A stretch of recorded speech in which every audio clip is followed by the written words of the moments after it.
She make it clap, clap, clap. She make it clap, clap, clap. The same curve. I always run over that. Ah! She's not respectable girl. He's got it on. He's got the dong. He's got the dong.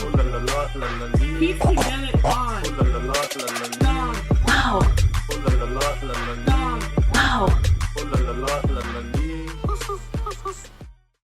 Thought I'd do a little stream because like I have to stay awake until Fajr, so and now I liked this picture. This is from our walk. I look like his grandma, but no, I don't.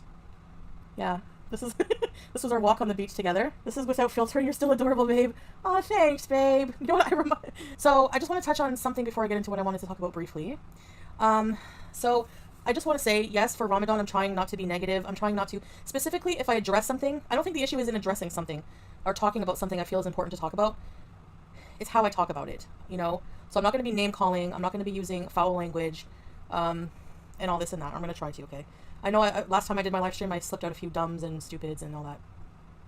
But when I was talking, when I showed proof of the app, the Qibla app, that millions of Muslims use, by the way. So I just want to say that it is an accurate app. How it works is you have to put in your location. So I let the app choose my location automatically, and then it, based on your location, will show you the correct direction to pray. Okay. So yeah. So that's what I wanted to say. You don't have to choose, because I know more reaching is happening where people are saying, oh, well, she didn't choose the right direction, or she has to program it. People are making vile, fat shame comments like, oh, you have to, it's not in the direction of Burger King, stuff like this. Okay, so anyway, whatever, that's irrelevant. You don't actually have to program it. So there's no programming involved. I didn't program it wrong, just to clear that up. Okay. I took out the day one of my thumbnail because of my Ramadan vlog. I've been trying to do content for like Ramadan. I know my health is not the best, and I know how I am. So I don't think I'm going to say that I'm going to commit to like daily, super vlogs or anything like that. I'm going to try my best, probably similar to vlogs like I did for the first day and stuff like that when I do them. They don't have much content, so they have to keep the negativity and the hate going. And how are they doing that? They're doing that by comparing my content as a Muslim to other Muslim creators. And I'm sure if the other Muslim sisters being used in comparison to make fun of another Muslim, their content being used to make fun of another Muslim would be, that just brings me to my point that like Islam is not an aesthetic. Basically, people are comparing my vlogs to the vlogs of other people who, have like a lot more like aesthetic to their vlogs, or have like a lot more things, have maybe nicer things. I don't think there's anything wrong with the things we have. I mean, it's a different style, but people have different levels of things in general, so I don't think that like if you look at the picture on the left, very aesthetic, very nice, whatever, but honestly, there's a lot of Muslims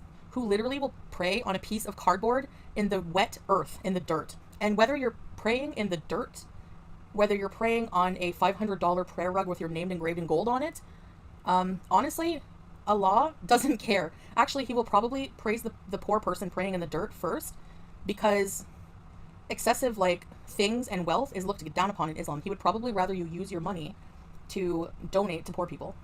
But there's nothing wrong with having nice things. I'm not saying that. And mashallah to the people who really have nice homes, really have nice things. You know what I mean?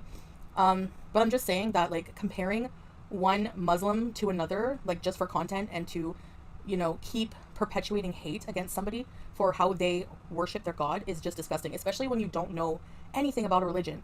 You know what I mean? Okay, the direction of where you're supposed to pray is not dependent on the world map. Okay, it's like my apartment, the way my apartment is placed in that little area of the map. Like anyway, praying is so intimate in Islam. Qibla app has saved me while traveling. Yeah, Momoki, like it's literally like meant for that. Like, and you don't have to program it, right, Momoki? You don't have to put your direction. You just have to put your location.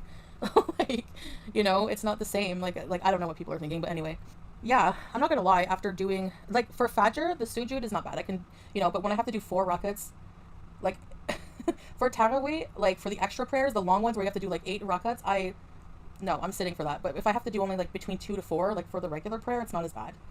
My leg does hurt after, but I just figure I don't know, whatever. But you're right. Yes, like Rebecca, like Allah has, yeah. If you have limitations and you have to sit, like I've had to do that many times too. It depends how I'm feeling. Some days my pain is not there for a while, so I do sujud. Like I basically Allah just wants you to do what you can. It's the intention that matters. So yeah, I just wanted to say that. Like why it's just so weird. Like so basically, like Islam is not about that. Like here's a good quote about that. Allah's messenger said, "Wealth is not having many possessions. Rather, true wealth is the richness of the soul." And it's true.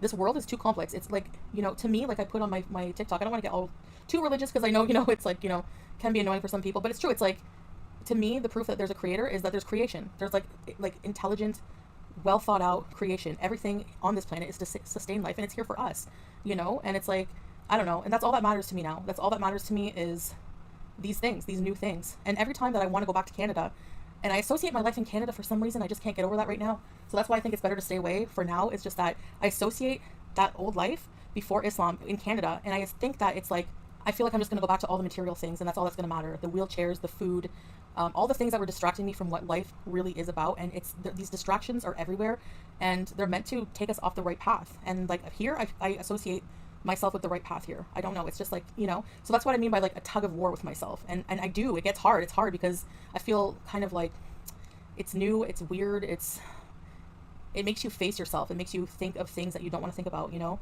Living Laura, I was over 400 pounds in Canada. So I don't know if you saw me skinny back then or what, but you definitely are seeing wrong.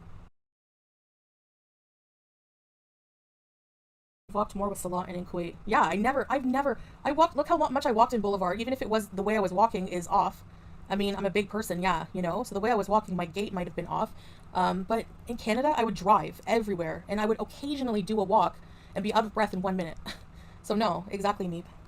But we ordered food today. I was like, I'm not cooking, nope. I also go through phases where I'm like super, like, want to be Betty Crocker, perfect housewife, to just like, I'm over it. Let's order today. It's not realistic for me with how I'm feeling to say, you know, I'm going to cook every single day a huge iftar meal. I don't think that's possible. Applebee's fasting during Ramadan is not just about food. It's also to avoid negative behaviors, promoting self-control and purifying one's thoughts and actions. That's true, babe. Yeah. Which is harder than the food sometimes. Honestly. Yeah. You know, I just had suhoor with my third wife. What? How dare you? I'm kidding. Good, she can cook for a change. What are you doing? It's me, Mario. Salario. Hello guys, how you doing? Hey, babe. Hi baby. Salah is here. Salah just got in from his 4 other apartments. Maybe. Oh my gosh. Lovey, couple channel please. Oh, couple channel. Maybe. Maybe when we get more healthy. Yeah. Thanks, guys. Thanks for beezing. Thanks for being here. It means a lot. And thanks, Salah. And inshallah see you in the next time guys. Yes. Have a good one, and we'll see you tomorrow. So happy to see you all. Yes. Good night guys. Good night. Masalama. مع السلامة.